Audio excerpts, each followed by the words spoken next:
waxaan rabaa inaan hoosta ka xariiqo oo adkeeyo fieldiga technology-gu waa fieldiga aan u malaynayo Soomaaliya inay hodan ku tahay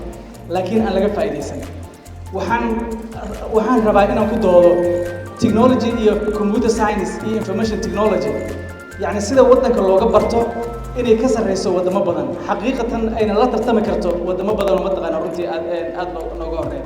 nasiib darro awoodda meesha ka soo baxay iyo xidigaha meesha ka soo baxay maskaxdooda laga ma faa'iideysto mal cilla ayay ku baxaan waxa laga yaabaa inaad aragto qof expert oo wadan kale laga keenay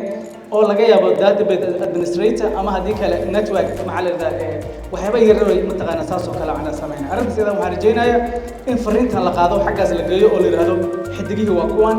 inay idin ifaanay diyaar u yihiin haddii ay jirto cid ifsanaysa insha Allah hadii